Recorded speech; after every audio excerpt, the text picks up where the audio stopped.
Good morning, everyone. How are you all doing? Good, good. Well, welcome. I'm really glad to have you here. I want to do a couple of quick thank yous to Deb and the entire team at DOC NYC, not only for helping put together this day, as she mentioned, it's kind of a real resource and hopefully will be of value to folks who are really wanting to get some insights, right, into how to build and how to sustain a career in filmmaking and in this industry. So thank you, DOC NYC, for that. And also to Chicken Egg Pictures, not only for co-hosting and really helping put this event and this day together today, but also for the work that they do year-round to support emerging documentary filmmakers. It's a huge resource that they provide, and we're really proud to be partnering with you in this day today. Just really quickly, for those of you who may not know about the Mayor's Office of Media and Entertainment, let me give you a quick 30-second overview of what we do. The Mayor's Office of Media and Entertainment is the agency for the city that really helps promote and support production here in New York City. So we're trying to bring more film, more television production to the city, more digital production. And what we try to do when productions are on the ground here is really support them. We issue permits when a production wants to film in the city, but we also just try to help support on-location filming and be a resource. We also try to help support the development of talent for the industry, right? So making sure that New Yorkers, which is such a place rich with diverse talent from below the line to above the line, making sure that we're creating opportunities for New Yorkers to be a part of that, making sure that the industry reflects the diversity of not only our city but of the world. And so that's a big component of what we do. So we're again excited to be here because this day really reflects a priority and something that's important to this administration. So I'm going to really quickly jump into, if we can just start over here with Yoruba, you can introduce yourself and we'll go across the way, just so everyone knows who's here. Hi, good morning. My name is Yoruba Richen, and I'm a documentary filmmaker. My last film is called The New Black. Thank you. Hi, my name's Farihah Zaman. I'm a documentary filmmaker and a critic still. And I made a movie called Remote Area Medical, and the latest one was This Time Next Year, which premiered at Tribeca last year. Hi, my name is Hao Wu. I'm a documentary film director and producer. My last film was called The Road to Fame. It premiered in 2013, and I'm working on a new film called People's Republic of Desires, and the trailer of which is going to be shown today. My name is Taj Paxton, and I head a new documentary film division at Logo Networks, which is the LGBT arm of Viacom. Perfect, thank you. So I'd love to, I think it's appropriate that we start this conversation with seeing a little bit of everybody's work. So maybe if we can, Deb, see a clip first of Yoruba's.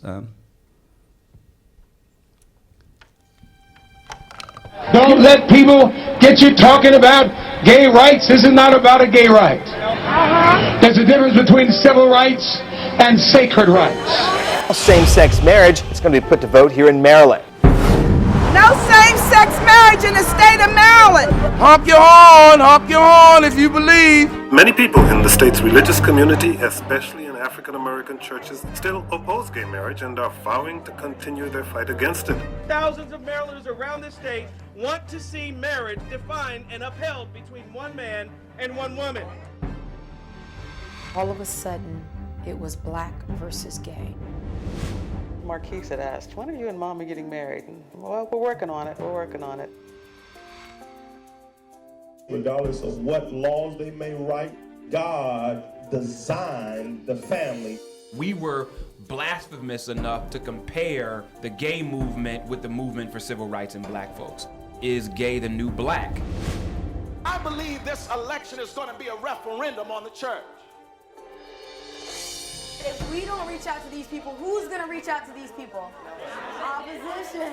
Remember, vote for question 6. God do not make lesbians. We have the right to agree to disagree. Yes. Okay, go ahead. But let me finish. You're right. I feel like I couldn't be myself because I thought that I would shame you. Okay, are you registered to vote? I ain't voting on my own gays. Why? Okay, why? What's up? Let's be clear. This is the unfinished business of black people being free. We are the sheep journey is not complete until our gay brothers and sisters are treated like anyone else under the law.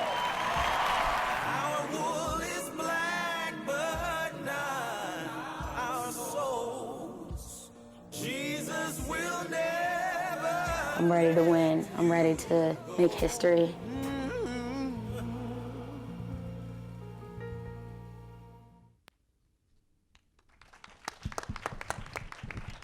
Terrific, great. So why don't we kind of see everyone's clips and then we can start our conversation. So we'll go on to Farihah. There's such good people in this county. If the poor keep getting poorer and the rich keep getting richer, and we can't get the medical assistance we deserve, how can we move forward? How many's with you today? You got 2 in here? Okay, here you go. 3 and 4. Good morning, folks. Please raise your hand if you're here to see the dentist. Valerie Crosby, Butler, Tennessee. I was born with very weak teeth, and my mother actually lost all hers at a very young age. And I hate to say it, I haven't been able to kiss my wife in over a year, you know, and that's pretty hard, man. Remote Area Medical is an affiliation that want to help people get health care. For most folks, this may be the only chance they get. My name is Tom Dandridge. I run what's called an edger. It's the machine that actually takes the lens and cuts it to the shape of a frame for glasses. In the very first clinic, we didn't have any of this type of equipment. So we got the truck, and it had machines that they use for rebuilding cars. We got together trying to decide what needed to go in there, and finally got it where we can actually do about 280 glasses a day. I need a lot of work done, and it's just too expensive to go to a dentist. I wanted to eventually have them all out dentures, like my mom did. If I can't do the dentures right now, I at least want the ones that are broke off out. I just got a job after a year and a half, waitressing. So it took me a year and a half, but I finally got another job, but I can't live with no tooth there.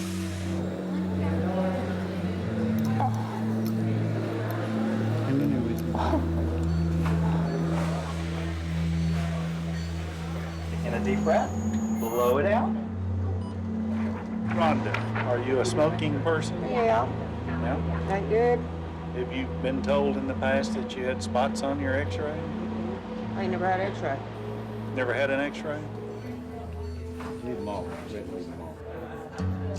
Just out of the blue, people figure out this is where their glasses come from. They'll knock on the truck and say, thanks, I can see. I haven't been able to see for years. I'm 14 years old, and until today, I didn't know what a leaf looked like. Then that gets you. It gets you hard. We have people in this country suffering because they can't get a tooth filled, or they can't go to work because they can't see. You see the need of the people, and that hurts. With anything that hurts, you got to put a Band-Aid on it to start the healing process. So I try to remember that. We are making a difference for folks in their lives.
The topic of this panel is how did I get here, right?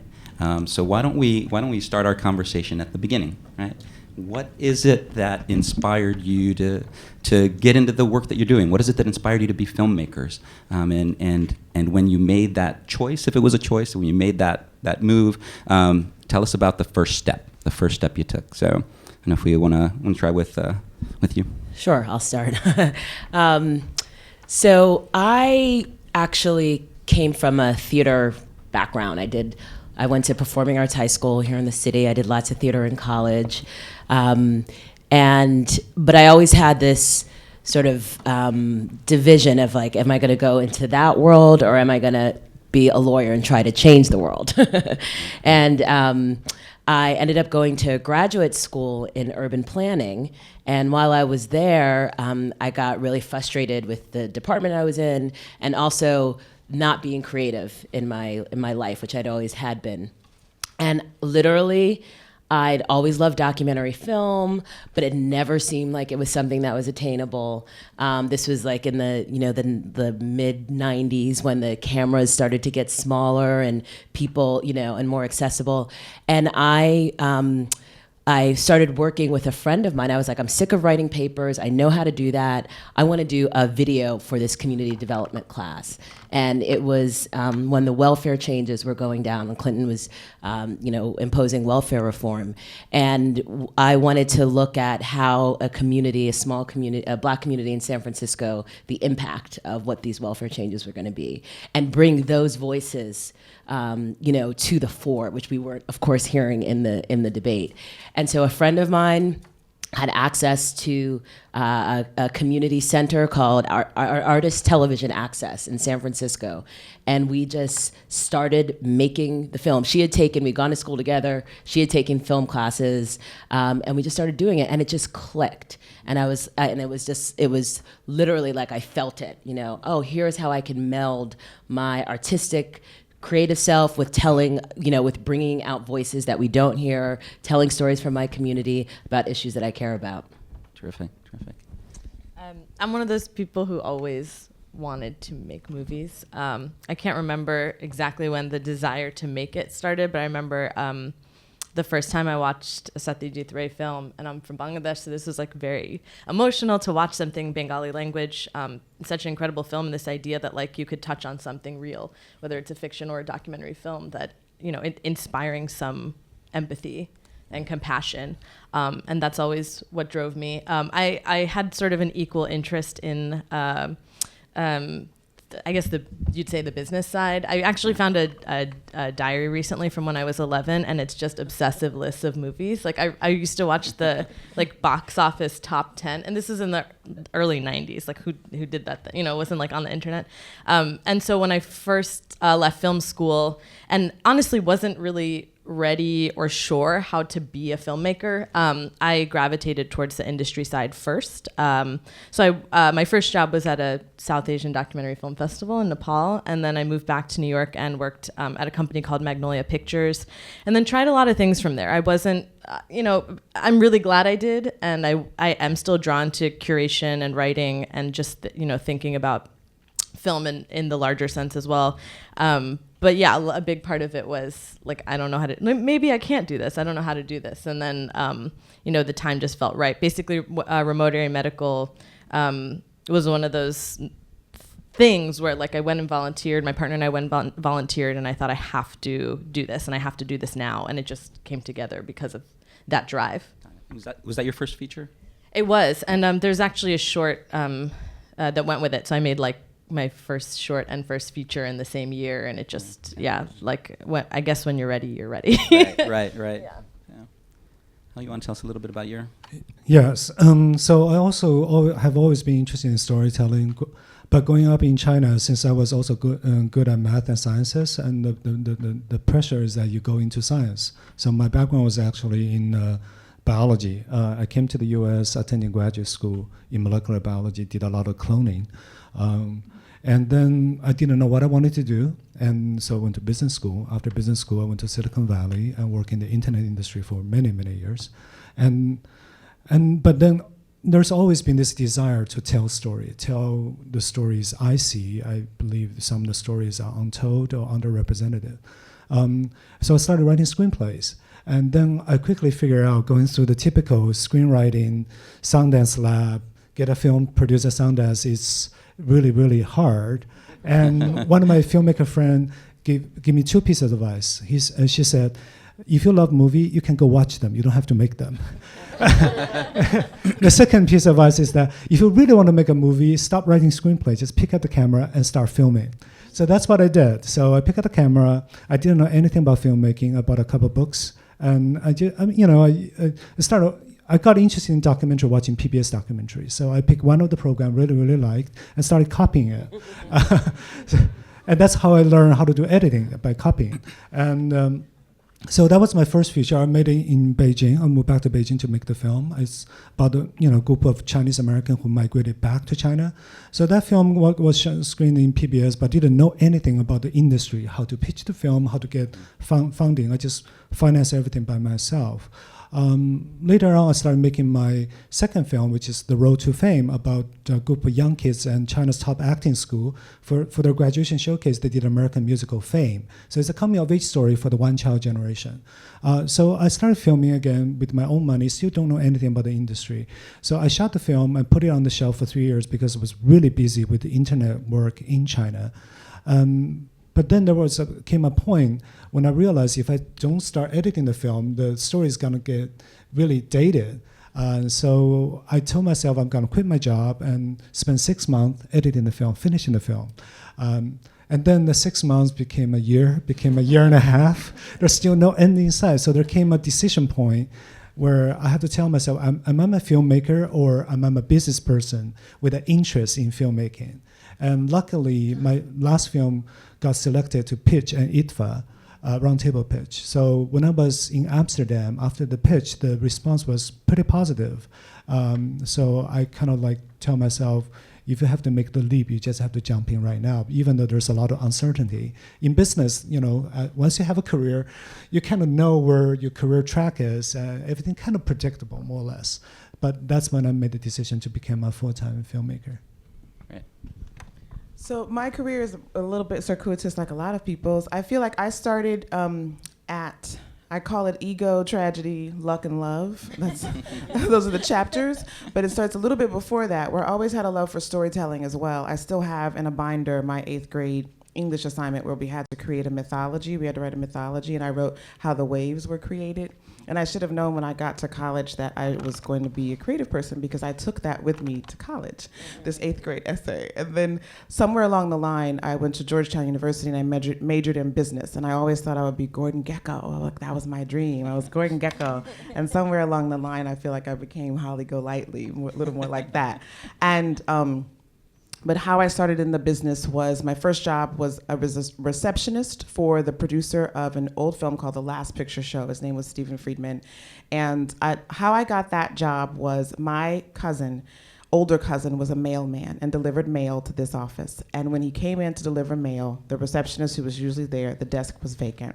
And he said, "Where's your receptionist?" And they said, "She quit." He called me, I had just come home, and he said, "Get over here, come over here with me tomorrow when I deliver the mail." And I literally met him when he delivered the mail, and he's asked someone to come out and say, "Meet my little cousin, she's just graduated from college and she needs a job."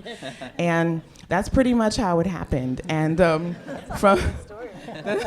from there, I was very assiduous about my interest in film and storytelling and how to be the best executive that I could be. I was watching these people make these movies and I wanted to be the best. And I became a creative exec at MTV and worked on a slew of movies like 200 Cigarettes in the Wood and Varsity Blues. And I went from there to run Forrest Whitaker's company. And here's where, that's the ego, right? I was so excited to run this company. And then at a certain point, tragedy struck with 9/11, and I had the crisis that a lot of people had of conscience, like, what am I doing? Am I a business person? Am I a filmmaker? What am I? So I did a little Eat, Pray, Love, and left. And I think while I was there, during that time, I realized that what was missing was the storytelling aspect. So I began to write and directed a short, and the luck came in where my short was picked up, and I made a pilot out of it for NBC, and I sold another show, and I wrote for a show on TBS.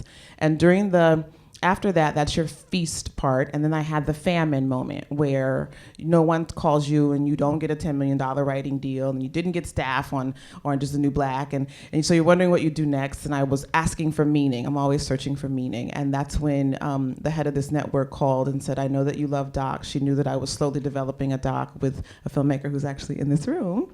And she said, I know you love docs, why don't you come and head up this new division, because I need someone who knows how to tell a compelling story in an entertaining way and who can start on the ground running. And so that's what I've been doing for the last 18 months, and I absolutely love it. Terrific, great, thank you. That's the love part. Excellent, excellent. And obviously, passion is clearly what's driven each of you in the work that you're doing, right? But you kind of, how both of you touched on a topic that I think, as a filmmaker, you really have to wrestle with, right? And it's obviously there's that decision point ultimately, like, am I taking this path or am I taking that path? Is this something that I'm going to do as something I love to do, but it's not really going to be how I make my living, or how I, what my career path is, or it's I'm gonna do that. I'm gonna go for it. Can you? And you guys talked a little bit about that. Can you guys share a little bit about? Did you have that kind of moment, and what was it like? I'll answer that. I think I have it almost every other week. Yeah. Yeah. In my fantasy, I'm leaving to work in Honolulu and like sell retail or something. That's where I'm going when I leave. But I think the decision point is constant, but what always brings me back is the why. So I feel like in these panels, we've had a lot about how, and there's been some awesome panels. People have talked about the pathways, but the why is what really keeps me here. And I ask myself, what's important about what I would like to say? Why is it driving me? And so that makes the decision point constant, but whenever I can answer the why, then I stay. That makes sense, yeah. For me, I really distinctly remember that decision point. I started in documentary film, like as a production coordinator. Michelle in the previous panel mentioned the importance of mentorship. She mentioned St. Clair Bourne, the great filmmaker who's not with us anymore. He hired me with, take a chance on me. It's so important for that mentorship. And I started just working in documentary film. And then I moved actually over to the news side. And I was at ABC News for 4 years and, learning journalism, getting really good experience, working with camera and doing different lens stories, but I really wanted to do, I knew I wanted to do long form. And so I applied to a fellowship, and that's one thing I'll say if we get to tips, fellowships have been really, really important in my career as a way to fund my projects. And I applied to a journalism fellowship to go to South Africa and do a story to look at the issue of land reform and land reparations. And I came back and I had this footage. I decided to not go back to ABC. I'm gonna I actually took a leave and cut a 10-minute piece. And with cutting this 10-minute piece is when I showed it to people and I realized that I have something here and that this could be a feature film and a story to follow. And I remember somebody said to me, they said, "Oh, you're a filmmaker now." And I burst out into tears. I was to be called that, it's something that I'd wanted, for so long. And this, and I wasn't like super young. I was like, early 30s. But it was part of, calling myself that, like, yes, I am doing this film, so I am a filmmaker. Right. And that was a very, and then I left the news side and I, devoted myself to, finishing this film. And of course, the jobs that you have to do, while you're making this is over a 5-year period. Yeah. So that's great. That's great. I had what felt like a decision point in the moment, and I think what Taj was talking about is very true. It's like, every new year of your life, you're like, now I'm a grown up. Like, now I know all these things I never knew before. And so at the time, I actually got laid off. It wasn't like I made this incredible decision to like quit. I stormed out. I'm going to make movies now. Like, I got laid off, and I was really depressed for a couple of weeks, and I was like, okay, I think it's time. Like, I think I'm going to do this, I think. And it was actually a script, which I still never finished. I just sort of, went more into docs, and that's what eventually made it happen. But yeah, I think that there's a moment when you kind of decide to try. Yeah. And then there's a moment where you're like, wait, I didn't just try. I made a movie and it exists. And regardless of what happens to it or whether it reaches however you've defined success in some way, you made this thing that exists now. And it's really an incredible feeling. Yeah. And the first time someone calls you a filmmaker it really made me laugh, because the way that happened for me was like I hadn't yet finished remote area medical, and in between industry jobs and becoming a filmmaker, I did a number of other things, one of which was working for this human rights lawyer as his personal assistant. You know, I'd like walk his dog and like get his wife flowers and stuff.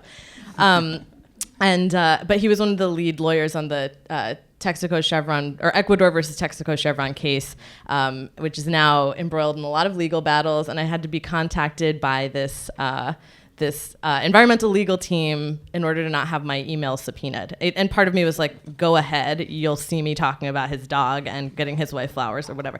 But they reached out and they're like, you know, in the interview they said, do you think you're being unfairly targeted for a subpoena because you're a documentary filmmaker? And I was like, I am a documentary filmmaker. They were surprised by your smile. I was like, no, the answer is no, that's not why, but it's awesome that you called me that. Yeah, I think we are all storytellers. So when we tell a story over cocktail, there's a moment where we had epiphany. So we decided to pursue our passion. But for me, I think as most of people here, there's a constant struggle. There's a self-doubt. Am I making the right decision? Am I good enough a filmmaker? What I'm sacrificing for, is it all worth it? I'm making my parents worry. My partner always, have to support the rent and everything. But I think it's a gradual process. I mean, as I started making my last film, I started showing my footage to other much more established filmmakers. When I get the recognition from them, it's a worthwhile story to tell.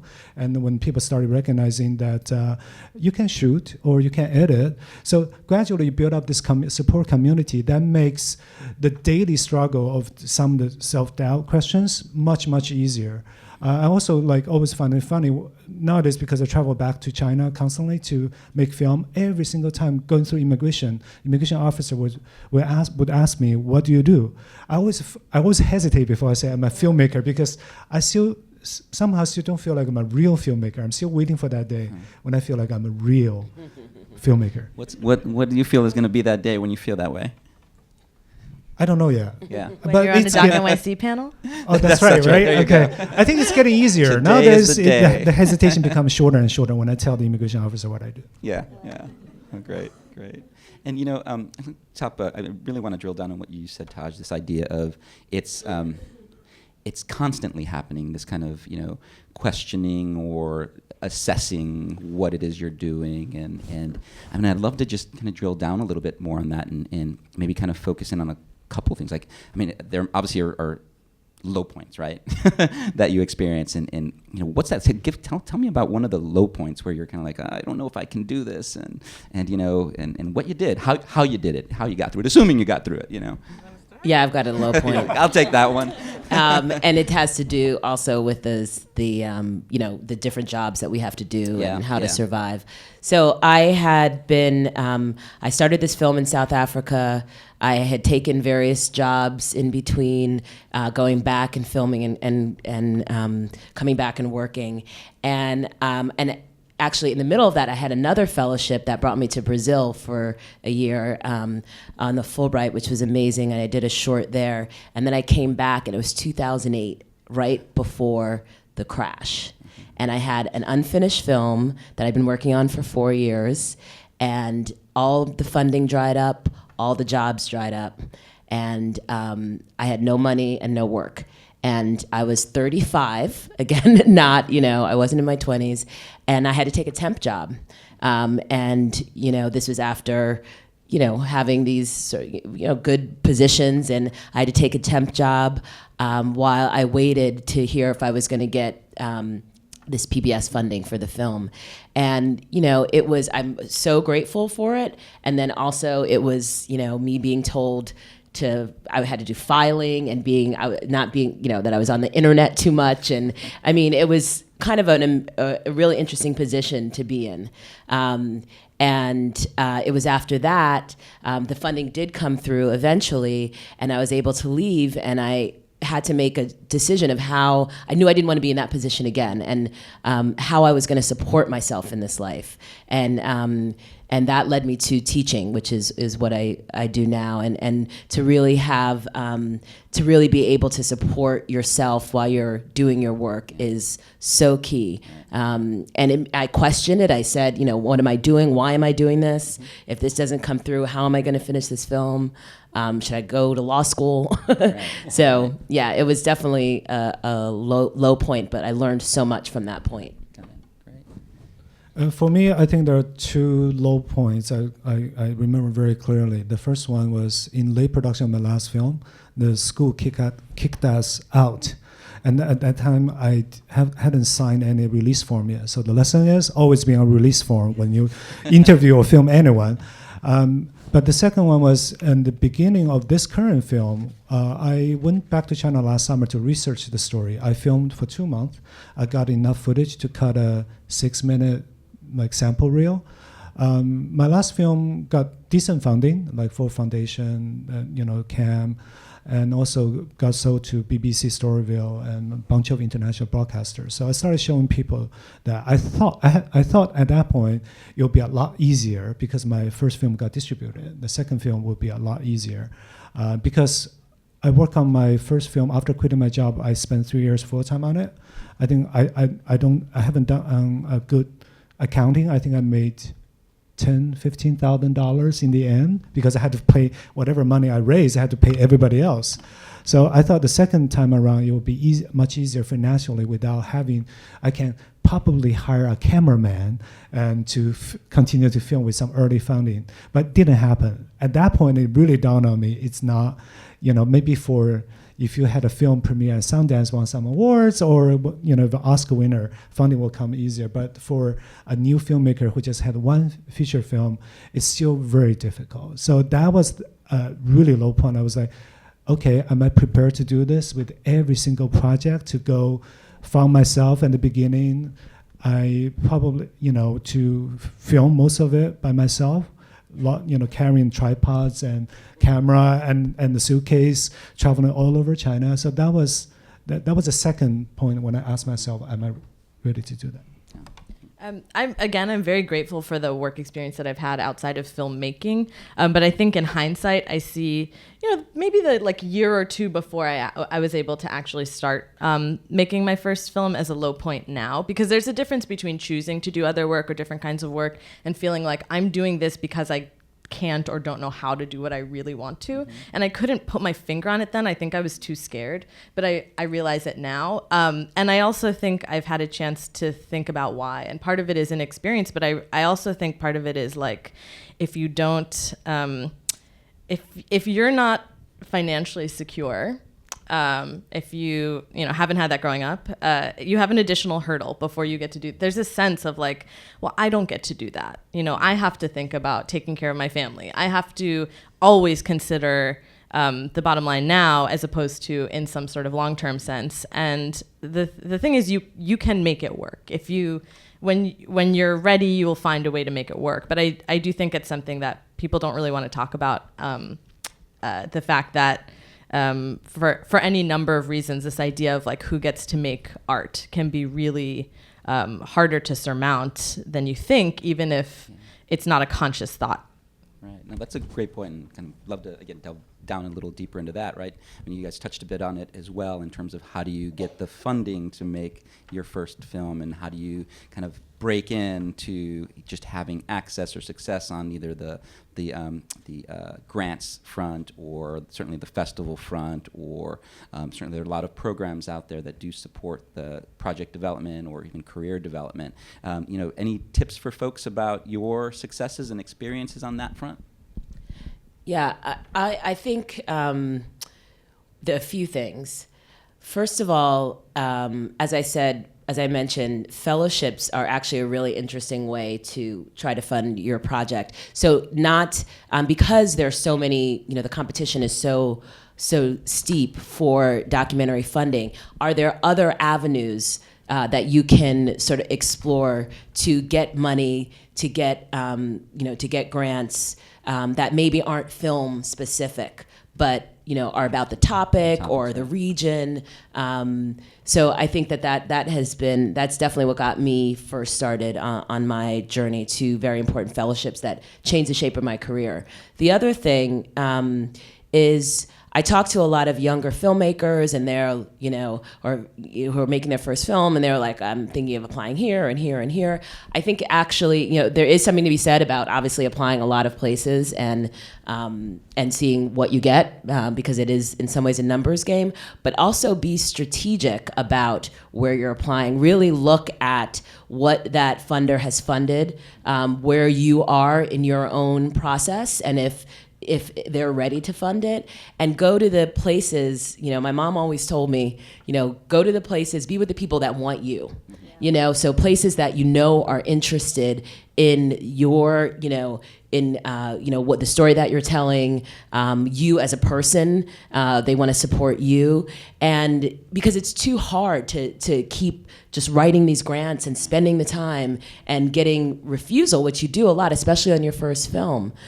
So those are my tips. And also, too, when I tell this to my students and some of the people that I mentor, a lot of times we want to be like closed. We don't want to tell people about the project because we think they'll, steal it. Or I have found that actually talking to people about your project, showing your work, it's definitely scary for sure, but it has been so helpful because people come up with ideas. I literally got funding ideas from people like after just telling them like what I'm doing, like, oh, you should talk to this person or that person. And then of course showing what you're doing to make sure that, you have a story that is good. Yeah, that's great. How, tell me what you're going to Yeah, I think I second that. I think for 2 years I got a fellowship from New America Foundation. It's a think tank based in DC, but you don't have to be there. They pay you money to support your work. It's great. So actually, I'm still affiliated as a non-paid fellow with the foundation. I want to do a little plug for them. So every year in March, there's an application cycle. I strongly encourage everyone here to apply because right now, it's not a well-known fellowship yet, so the odds are a lot higher. And also, New American Foundation is consciously expanding into. Usually, the fellowship supports book writers, journalists want to take some time to write books, but right now they really want to support documentary filmmakers. I was the first filmmaker to support it. Secondly, because I had a business background, so I was doing some consulting work on the side. I don't see how. I haven't figured out the way to be to get paid by my filmmaking activity. Yes. I would second the idea about being strategic about a grant and phrase it this way. Writing grants is work, and there's a reason for that, because if your job is being a filmmaker, it's the administration part of your job. And having been on the other side of reviewed grant proposals for different organizations, and you see sometimes like, I feel bad that you put in this much work when it's clearly not a good fit. So just think about it. And then the other side of being strategic is, thinking what's out there besides specifically doc film grants. Like, what is your movie about and who would care about it? So Remote Area Medical was funded by a lot of grants. And to be totally frank, I think part of the appeal is that there's a social issue there that people can feel strongly about. The previous film that I worked on with my partner, I didn't direct, but I worked on it. It's called Gerrymandering. It's a political doc. And that was entirely privately funded by people who care about redistricting reform. And that just came out of taking a bunch of meetings, being like, hey, I want to make a movie about this subject. And whether or not those people end up giving you money, though ideally they will, you also find partners in terms of the research, like understanding your subject matter better, promoting the film, whatever it is. So don't be myopic about looking for funding and partners. And even working on your film for free. People have said, with The New Black, very early on, people were like, can I help you with research? Can I, what can I do? Because I really want, I want to help you tell this story. So I haven't raised money as these filmmakers have for a film, but I can speak to funding from the other side. That when we're evaluating films that are coming in, we've talked about the reel and how important that is. The brevity of the reel is very important. Being able to crystallize your story. And something that I think a lot of filmmakers can always benefit from is really knowing how to tell your story in one sentence or two. Because people on the other side, their email is literally flooded with these requests. And what gets your attention is someone who feels like they understand what you have to do in order to evaluate their work. So if you're sending an introductory email that's a page long, then it's not because the person is not interested in your material, but it's literally that in a day you feel overwhelmed. So I would always recommend that people keep their communication brief, and that people seek to establish, in my case for executives, a relationship with the person versus kind of saying, versus making it very clear, I just want you to fund my film, and I'm just so gung-ho on that, like I don't even see a human being on the other end of that. You are basically like an anatomy with a check. Like, I think it's important, and that's not because we need friends, but it's because the filmmaking journey is by its nature relationship driven. So we are going to, when someone funds your work, they're going to spend a great deal of time with you, and they're going to get to know you, and you'll get to know them. So you might as well get started right away with that process, and explaining to them a little bit about who you are, why your film's important to you, and maybe what you know about the conversation. And one crucial way to suggest that, a filmmaker emailed me something, and it was the loveliest thing when he was pitching. He said, I wonder if you might just have time for 15 minutes. I saw the film on your network, this one, and I was curious about how that came about. Nice. He got me, right? Because you realize this person's paid attention to the work, and they want to talk about story and your process. And so immediately when we get on the phone, it becomes a 30-minute conversation, but I'm immediately invested in that person. Yeah, that makes sense, yeah. Just being able to, like you said, really tell the story of why you want to tell your story, right? And so that's really valuable. Yeah, we all hit on a couple of things that I'd love to, again, drill down into a little bit. But you talked about the sharing your work with folks. You've talked about the industry and about filmmaking really not being an individual thing, but it's about relationship, right? And how we were talking earlier about just one of the things that's great about New York is the sense that there's a real creative community here, right? So tell me a little bit about how your fellow filmmakers and artists, have they played a role in your work? Who are people who've inspired you, or and we talked a little bit about mentors, right? Who have been your mentors, and how have you connected with them? I can start first. I think a lot of questions there, sorry. With my last film, I got an executive producer and editor, Gene Chen, who's a very experienced veteran documentary editor. So without Gene, I wouldn't be here, because Gene really showed me how to do editing, how to navigate the funding world, and she introduced me to people. I think as a new filmmaker, personally, if you're a genius filmmaker, then you can show your reels, everybody will love it, and then you will somehow get funded by yourself. But I think it's extremely beneficial if you can find one or a couple of key industry people who buy into your vision, who can support you and guide you along the way. So I think that, to me personally, has been extremely important.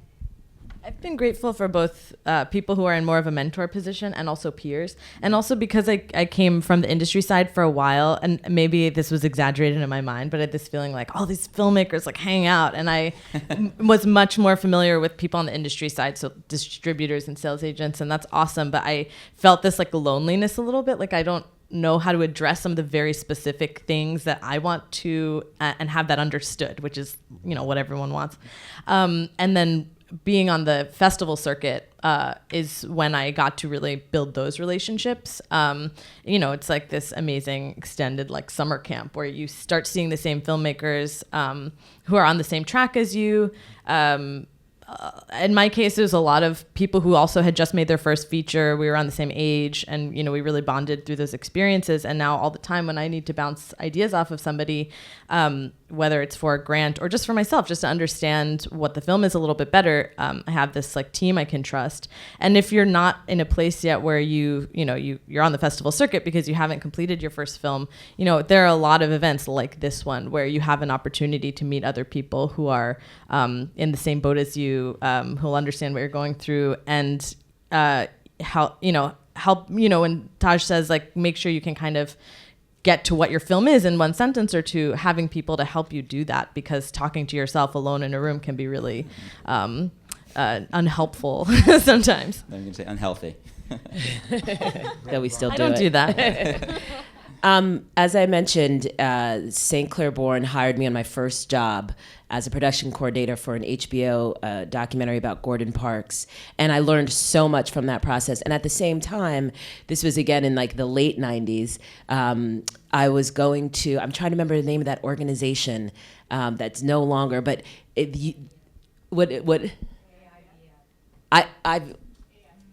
exactly. And I would go to their bulletin board, okay, and like look at, who was looking for people to work on their film. They had meetings that I would go to. And so that was really important. There was also another organization, Women Documentary Filmmakers Collective. And people went there to network. That no longer exists, but there are other ones, that have obviously taken its place. And that was so important. And then mentorship from established filmmakers. Stanley Nelson, who runs the Firelight Media Lab, both of my films, my first film, Promised Land, which aired on POV, and then The New Black, were in that lab. And he took me, and that was actually at my low point when I had no job, no money, and it was temping. And he, saw with this first film, what I was trying to do and believed in me. And I was the first person in that lab. And that relationship has, continued and it's been amazing. And then also, too, with funders, places like Chicken and Egg and Tribeca and Sundance were so essential to giving me feedback on my cuts and supporting, the work and checking in with me and seeing what I needed and at what point you need it. That was the key thing. I remember with Judith Helfand at Chicken and Egg, going back and forth with her about, what was the exact week that I wanted to do the mentorship, because we were in the editing process and, we knew we needed to be at a certain point in order to be able to get that feedback that we needed and hear it. So, it's, and the peers, of course, so important. So it's these different levels, formal mentorship, peer-to-peer, and then social, social, talking about your films, bouncing off ideas, getting other information. The industry also changes so quickly, right? With like distribution and, shorts and different outlets supporting, featuring documentary work. So you need to, keep up on that and need to be like aware of like what the trends are. Right, appreciate that. So I want to, we were running short of time, so I wanted to be able to open it up to the audience for some Q&A. Right back here, yep. Can you stand up and? Wondering if anybody has any advice for, I think a lot of people work on a film for a long, long time, and your focus becomes finishing that film. And I think, you leave your career, you do whatever you have to do to finish that film, but ultimately if you want to create longevity for your career, you have to make another one. But that second step is so huge. It's like you can't see beyond finishing the film. Any advice for filmmakers to be able to make it a career? And so the question, if everyone heard it, is how do you make a career out of it, right? How do you go to the second film, and how do you just really sustain it? So can I just ask a follow-up? Do you feel like you don't have another idea? I have a list. Right. You have a list of ideas. I feel like the beginning of a career is to be confident in your ability to tell story and to believe in your ideas. I feel like that's the fundamental beginning of it, no matter what we're doing, editing or directing or not. And with those ideas, that using the tools they're talking about here, beginning to fill out what your story is, and then beginning to apply for labs and fellowships. And something somebody touched on the other day is thinking of yourself, you're almost like you are a company, like you are the company of this person here. And while you're editing one, when you have the idea for the other one, continuing to jot down ideas, you're coming to things like this. So you might be having a conversation with someone about how to find finishing funds for film 1, but in the back of your mind, you know the idea you have for film 2, 3, and 4. So you're also listening for someone who might say, oh, New America is a new foundation that funds film. So you're thinking about 2, 3, and 4 at the same time. I think that for some people, it might work to stay focused on only one thing, like that might be how your brain is wired. But if you can, begin to develop the skill that says, my brain is wired to take in multiple input and output, and I can think about multiple films at one time. So I'm in production with my first film. I'm already filming my next film. So right now with this project, I'm very consciously trying to parallel projects, because that's what I hear from a lot of filmmakers. You have to parallel projects in order to make it a career. Secondly, I define the career as something I spend most of my time doing, rather than something that can support me financially. I kind of given up on that idea that I can support me to live in New York City. But anyway, that's just a personal opinion. So between Remote Area Medical and this time next year was I started shooting the next one while I was still editing the first one. And I'm actually going to say that's not, it was great. It was what we had to do. But for my third film, I'm taking a year just to develop and fundraise, and that's fine too. I'd just say that in that year, you still you have to hustle but stay calm. By which I mean, you still have to work for yourself. You still have to, every film is this cycle, whether they overlap or not. It's like fundraising, pre-production, in production, post-editing, whatever. And do what you have to do, but try to avoid that. I've seen people have this panic, like, I'm supposed to be a filmmaker, but I'm not making something right now. I'm not shooting something right now. I have to do all this admin stuff and send emails every day, but it's okay. Just get through it and do the work that you need to do, and let the fact that you're working towards your dream sustain that. I almost want to piggyback on what you're saying and say embrace it, because I think I spent a lot of years too thinking this is not the creative part, but it's that really is a big part of it, and if we can't take that in, then you don't get the rewards of the other parts. Okay. Right here. Bravo. I just feel so, after so many days of listening, all the panel is great and inspirational, but yours is so touch the ground and the base, because you're just so down to earth and you tell great stories. That's why you are a documentary filmmaker. Just tell you a little bit of me. I'm a musician actually. I tried to be a filmmaker. So my first film was premiered at the Socially Relevant Film Festival this March. Now my question, number one, because I have a really a wacko thought after hearing so many panels, is I have so many footage from different things. A lot of Chinese. I'm a Chinese. A lot of China footage from years ago, and I was just wondering. I cannot possibly always make a film out of footage or stories.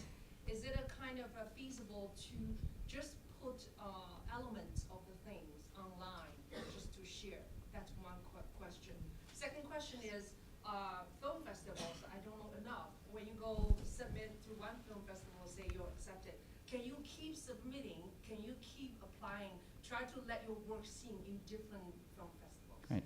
So just to thank you, to repeat the question, if there's a way or a place to bring footage, content online for kind of sharing, is that kind of sharing the idea?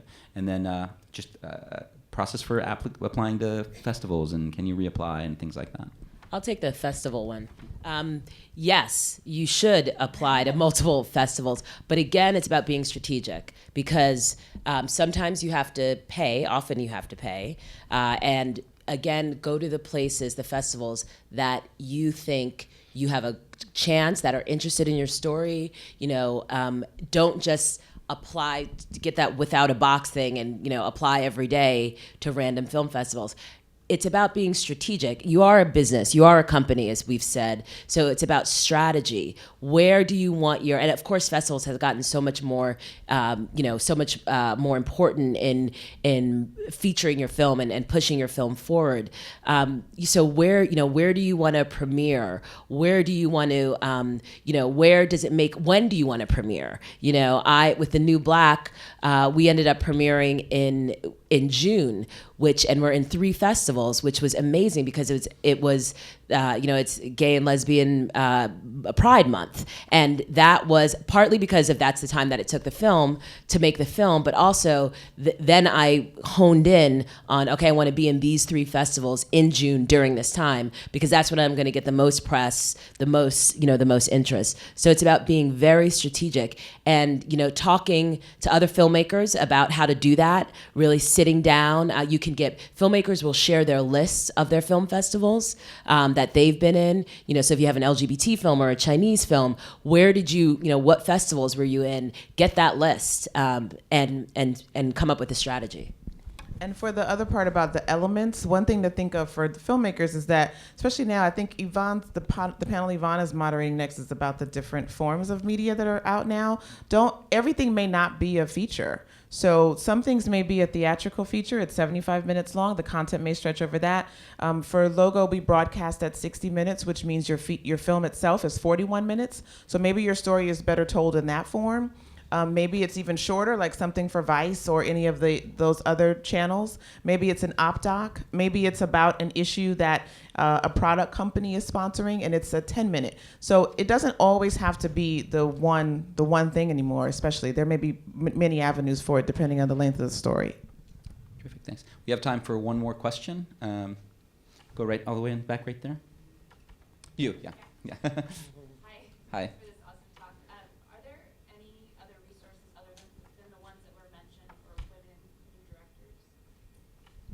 Any opportunities or resources for women directors?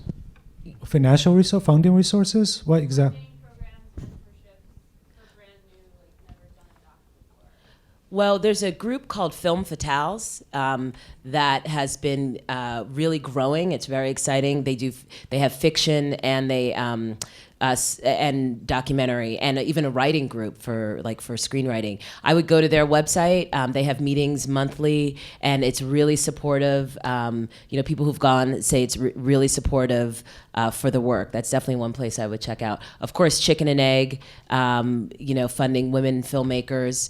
They have a specific program, so I would look and obviously talk to you can talk to them. They're here about how to apply and what their criteria is. And Women Make Movies also has a resource page, right, Karen? Okay. And there's New York Women in Film and Television, NYWIFT. I'm a fan of going to existing organizations, but also just collect your lady filmmaker gang. And it doesn't have to be like a topical evening or whatever, but yeah, once a month I'll invite a bunch of my female doc filmmaker friends over and make dinner, and it's really nice because of course I was like, I haven't been totally you will now.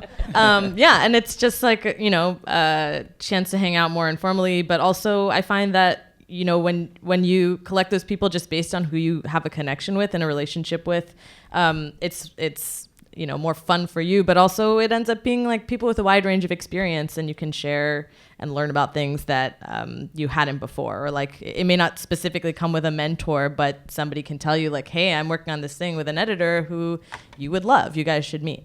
Also, too, film festivals, just going to film festivals. There's a film festival in Columbus, Missouri, Citizen Jane, that's specifically a women's film festival. And I had an awesome time there. I mean, we really, it was so supportive. It was really great for networking. So, you could just going to these film festivals and networking as well. Terrific, thanks. Okay, I'm afraid we're out of time. I hate to say that. No, well, thank you. I want to thank our amazing panel, Yoruba, Farihah, Hao, Taj. Thank you so much, Louis.